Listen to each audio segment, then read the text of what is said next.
Mrs. Doubtfire is headed to a city near you. The comedy musical now on tour, and returning to the title role, Rob McClure, who earned a Tony nomination for his performance on Broadway. Let's check back in with Paul Wontorek. That's right, Tamsin. Rob McClure is revisiting his Titanic comedic performance in Mrs. Doubtfire alongside wife and fellow performer Maggie Lakis. I sat down with the real-life couple at New 42nd Street Studios before they kicked off the national tour. You are back, getting ready to go back into this crazy role and these costumes and these quick changes and this beautiful story. So what was it like making the decision to step back in, and obviously this great treat of getting to do it together? Yeah, it's this weird dichotomy because I've been doing this show for a long time, but actually not many performances. Right. Because the universe kept on interfering. We came from the Fifth Avenue Theater in Seattle where we had broken their box office records. We were coming to Broadway with this great advance. We were super excited. And third preview, we didn't even get to open. When the pandemic hit, 18 months went away, came back and we're just starting to build in advance again, and then Omicron came and knocked us out. And so there was a part of me that felt like unfinished business with that show, you know? For as much time as I spent with it, I never really got a satisfying run where I could catch my stride and, you know, and feel like it found the people who needed it when they needed it most. People who come to see tours are enthusiastic. They're so grateful. There's a mutual gratitude when you go on tour. And there is the sense of a touring audience who go like, oh, we've been waiting for you. You know what I mean? And the show stays fresh in a way because you're constantly faced with opening nights and closing nights and opening nights and closing nights and new markets and new conversations with new press people and new cities. So it keeps it fresh in that way. And then the company bonds on tour in a way that they don't anywhere else. So I'm just as excited to bring it to them as they are to come and see it. And it's nice to get to do it. Now, Maggie, you also lived with this show. Yeah. All these years, sometimes at home with your daughter while Rob was doing the show, and sort of watched him go through this whole thing as well. What's your relationship with the show? And was this sort of like a role that you were like, wait a minute? Yeah, certainly. I can play Miranda. Certainly. There is like an oddness that they are, you know, a couple, you meet them and they're divorcing. But so it's a great role, it's a great show. And my relationship with it is I saw it change so much. Yeah. Once the pandemic happened, I was actually very separate from it because it was all about keeping him healthy. The bubble, you know, so I never was backstage, you know, Sadie never was backstage, so I didn't really I got to know some of the cast in Seattle, but I didn't really get to feel really a part of it during the pandemic, and even getting to see it as much when it was in New York, because you had to be careful about finding a babysitter who, you know, it was a stressful time to be in live theater, you know. But it's so interesting. Yesterday was the first time in rehearsal I put on the mask. And I put on the mask and Maggie came walking up to me. I was like, whoa. And I was like, what?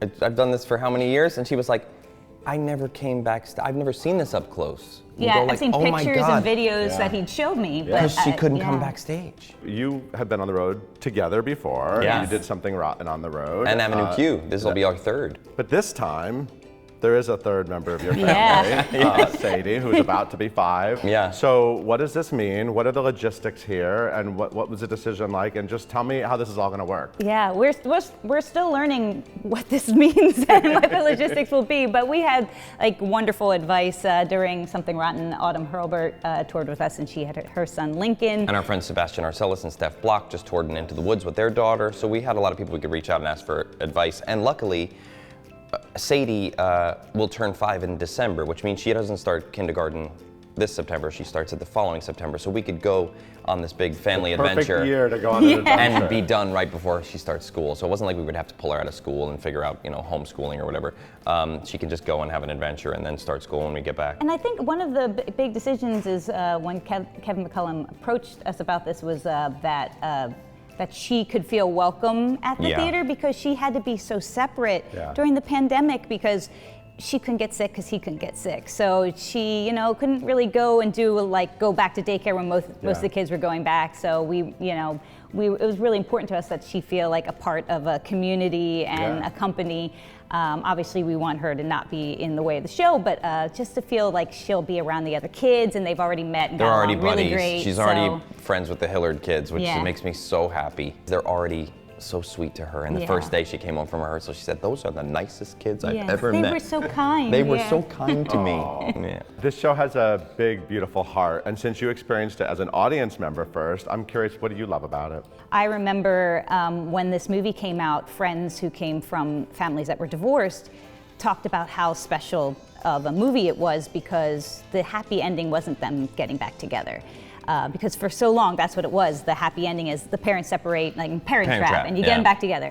But this wasn't about that, and this is a different happy ending, and finding, like, building a new family, and what does family mean. And what's wonderful about it is that even though they stay on their separate paths, there's still love and respect. Joy. And that there's happiness for everyone at the end of the play without it being that, and they get back together. Right. You know? Anytime a movie becomes a musical, there's a huge swath of people who go, why? And they're right, there needs to be a reason, right?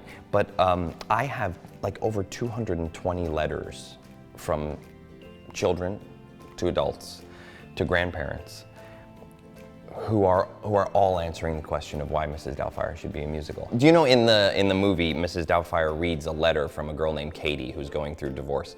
The musical has a similar moment, although the monologue has been expanded to include all definitions of family for the world right now, which I love. And as we were closing on Broadway, I read this to the company because I got this on Instagram. Hi, my name is Katie, and I was at Mrs. Doubtfire tonight, and I just need to share something with you. See, at the end of the show, you read a fake message from a young girl named Katie. Funny coincidence, but it didn't stop there. A little over a year ago, my dad left and my parents separated. I'm not a kid, but it hurts just as bad. For months, I questioned if he ever really cared for me or what family even meant. I saw the show tonight as my first Broadway show ever. And I don't know how or why things happen the way they do, but I need you to know that tonight the Katie you were talking to was me, and it meant the world to hear that I was going to be all right. From the bottom of my heart, thank you, Mrs. Doubtfire. Mrs. Doubtfire means a lot to a lot of people, and if we can make it mean more to new audiences, I think it's a worthy mission to take on tour.